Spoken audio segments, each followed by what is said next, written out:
Good afternoon dear student. जैसा कि आपको पिछली कक्षा में हमने क्वथनांक का उन्नयन पढ़ाया था, आज हम आपको इसमें जो विलयन का तनु विलयन का अनुसंख्य गुणधर्म है उसका अंतिम पॉइंट है हिमांक का अवनमन, उस पर डिस्कस करेंगे। तो नेक्स्ट टॉपिक है हिमांक का अवनमन। हिमांक का अवनमन, डिप्रेशन एंड फ्रीजिंग पॉइंट या डिप्रेशन ऑफ फ्रीजिंग पॉइंट आप कर लेते हैं। डिप्रेशन ऑफ फ्रीजिंग पॉइंट क्या कहता है, पहले हिमांक को जान लें। हिमांक क्या है? तो किसी द्रव का हिमांक की बात किया जाए तो वह निश्चित ताप जिस ताप पर द्रव जमने लगता है उस द्रव का हिमांक कहलाता है। जैसे कि आपने जल के बारे में पढ़ा होगा कि जल का हिमांक 0 डिग्री सेंटीग्रेड होता है। जैसे आपने अभी पढ़ा भी होगा कि बर्फ का गलनांक भी 0 डिग्री सेंटीग्रेड ही होता है, उसी तरह जल का हिमांक भी कितना होता है?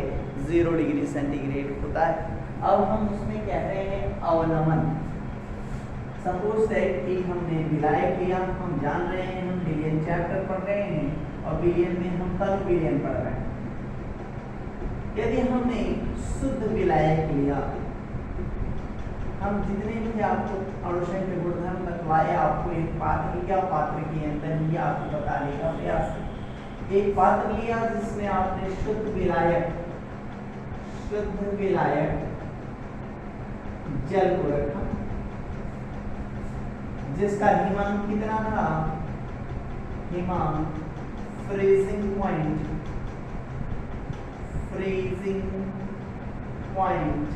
कितना था? तो आप सभी लोग जानते हैं 0 डिग्री सेंटीग्रेड। कहता है जब शुद्ध विलायक जिसका फ्रीजिंग पॉइंट 0 डिग्री सेंटीग्रेड था, इसमें अवाष्पशील, इस चैप्टर में सबसे इंपॉर्टेंट लाइन है, याद रखना है यही, अवाष्पशील वैध अनपघट्य पदार्थ, वैध अनपघट्य पदार्थ,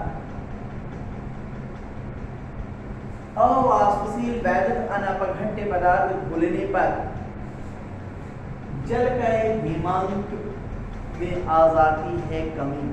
कमी का मतलब 0 डिग्री सेंटीग्रेड पर जल बर्फ में तब्दील होता था, पहले ही उससे क्या हो जा रहा है? 3 डिग्री पर सेंटीग्रेड पर क्या हो रहा है? सब नहीं लग रहा, कंडीशन कह रहा है। फिर से हम हिमांक का अवनमन को क्या समझें? जब किसी शुद्ध द्रव विलायक में अवाष्पशील वैध अनपघट्य पदार्थ घुलते हैं तब उसके हिमांक में कमी आ जाती है, फ्रीजिंग पॉइंट में कमी आ जाती है। सपोज दैट शुद्ध जल का आपका फ्रीजिंग पॉइंट, इसको हम डिनोट कर रहे हैं T0 से या T0 से, तो T0 कितना है? 0 डिग्री सेंटीग्रेड है और इसमें आ जाती है कमी। जो हम TS की बात कर रहे हैं वैध अनपघट्य पदार्थ, तो उसमें आ जाती है कमी। तो 0 डिग्री सेंटीग्रेड से कम में ही क्या हो जा रहा है? मतलब 1, 2, 3 डिग्री सेंटीग्रेड पर क्यों जमने लग रहा है, उसमें कितनी कमी आ गई, तो वही कमी क्या कहलाती है? हिमांक का अवनमन। तो हिमांक के अवनमन को डिफाइन करें तो हिमांक का अवनमन बराबर T0 माइनस TS। क्या कहते? क्योंकि T0 बड़ा है, ज्यादा है और ये कम है, तो कितनी कमी आई उस कमी को ही कहते हैं हिमांक का अवनमन। अब आपको हम बात पुरानी कक्षा से जोड़ दें तो समझाने का प्रयास करें तो क्या कह देंगे आप? सर जी, किसी जब द्रव विलायक जो शुद्ध है उसमें अवाष्पशील वैध अनपघट्य पदार्थ मिलाते हैं तो उसके वाष्प दाब में कमी आती है, वाष्प दाब में कमी आती है। वाष्प दाब में कमी आने के कारण उसका क्वथनांक बढ़ जाता है, लेकिन वाष्प दाब में कमी आ रही है, साथ ही साथ उसकी उसके हिमांक में भी क्या हो जा रही है, कमी आ जा रही है। तो कहने का तात्पर्य है कि P0 minus PS is directly proportional to TF। TF का मतलब वही हो गया हिमांक का अवनमन, अर्थात हिमांक का अवनमन वाष्प दाब के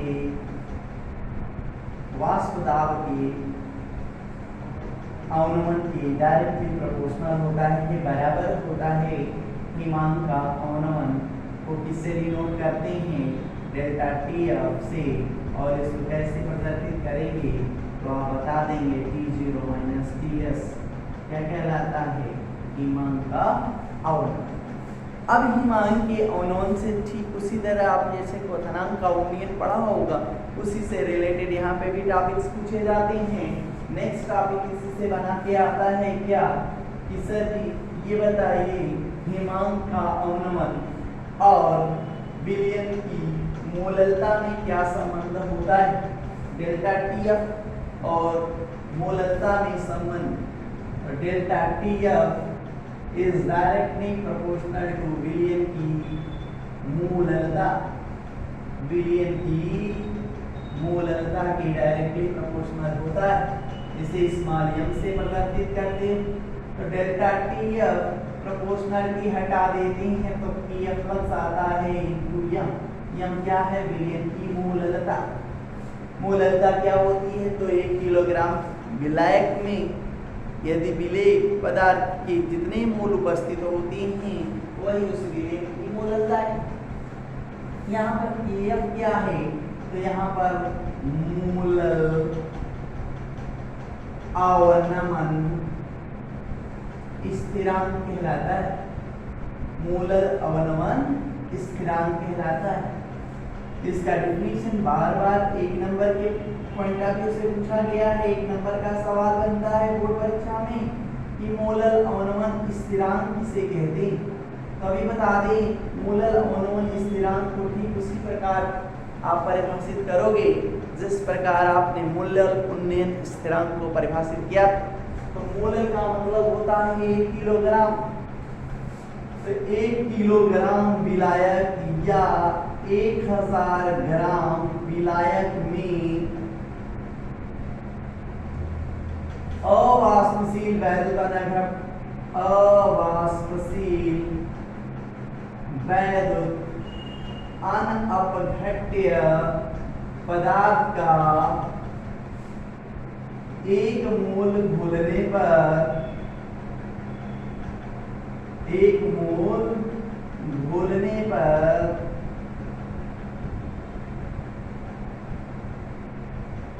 विलायक के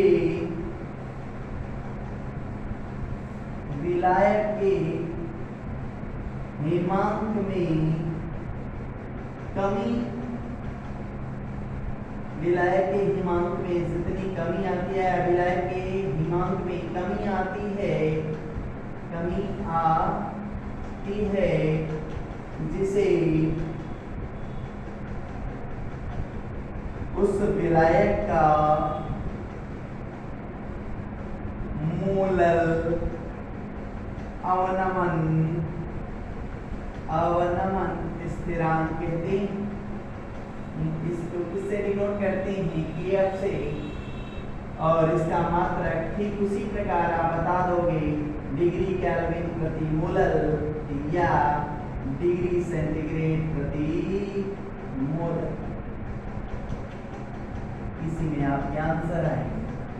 कुछ द्रव विलायक होंगे जिनको आप देंगे, फिर पे हम बार बार कह रहे हैं कि आपको परिभाषाओं पर ज्यादा फोकस करना है। तो मोलर अवनमन स्थिरांक को परिभाषित किस प्रकार करेंगे तो 1000 ग्राम विलायक या 1 किलोग्राम विलायक में किसी अवाष्पशील वैद्युत अनअपघट्य पदार्थ का 1 मोल घोलने पर हिमांक में जितनी कमी आती है या हिमांक का अवनमन उस विलायक का मोलर अवनमन स्थिरांक कहलाता है। इसे KF से प्रदर्शित करते हैं। कुछ विलयन हैं जिसका मोलर अवनमन स्थिरांक का डाटा हम आपको देते हैं। देखिए ध्यान से, हिमांक का अवनमन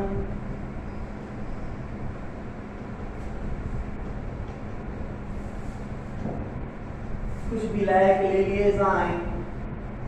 हमने आपको अगले क्लास में भी बताया था, जिसमें आप जल ले सकते हो, एथिल अल्कोहल ले सकते हो, क्लोरोफॉर्म ले सकते हो, बेंजीन ले सकते हो, कार्बन टेट्राक्लोराइड स्पाइरिन ले सकते हो और कपूर ले सकते हो, कैंथर ले सकते हो। अब इसका KF की मान क्या होगा, कितना आएगा और किस वैल्यू में आएगा, तो अभी आपको बताया केल्विन प्रति मोल में आएगा या डिग्री सेंटीग्रेड प्रति मोल में आएगा।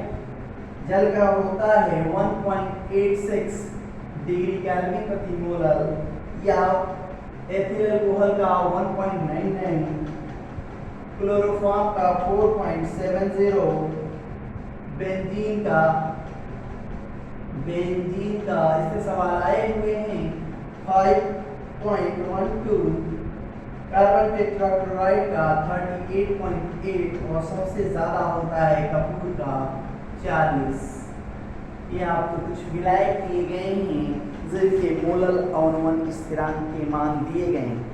और यदि आपसे फिर से कह रहा हूं, यदि आपसे पूछ दिया जाए कि ग्राम अणु या पूछ दिया जाए ग्राम अणु मोलल अवनमन स्थिरांक की परिभाषा बताओ, तो आप जैसे ही या ग्राम अणु अवनमन स्थिरांक दे दिया, मोलल अवनमन स्थिरांक को आपने पढ़ा है, ग्राम अणु अवनमन स्थिरांक दे दिया गया, 1 किलोग्राम या 1000 ग्राम की जगह 100 ग्राम कर देंगे। 100 ग्राम विलायक में कोई अवाष्पशील वैद्युत अनअपघट्य पदार्थ घोलने पर जितने हिमांक का अवनमन होता है या जितना हिमांक का अवनमन होता है वही उस विलायक का ग्राम अणु अवनमन स्थिरांक कहलाता है। इसे आप K से प्रदर्शित करते हैं। इससे रिलेटेड कुछ क्वेश्चंस जब आया करेंगे तो उन क्वेश्चंस को किस सूत्र की सहायता से हल करोगे ये पर बात कर लें। हम आपको इसकी फोटो दे देंगे जैसे ही आप इस लेक्चर को खत्म होगा। इस आधारित क्वेश्चंस 2 हैं, हम आपको भेजेंगे। कहता है किससे सवाल लगाया जाएगा, तो कहता है कि सर ठीक आपने जैसा सूत्र पठनांक के उन्नयन में बतलाया था उसी सूत्र पर लगाइएगा। 1000 गुणे KF into small w upon delta TF into capital W।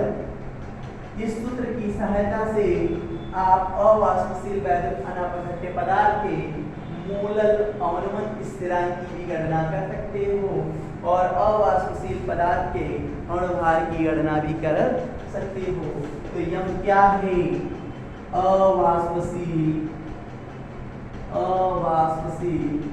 वैद्युत अनअपघट्य पदार्थ का अणुभार है।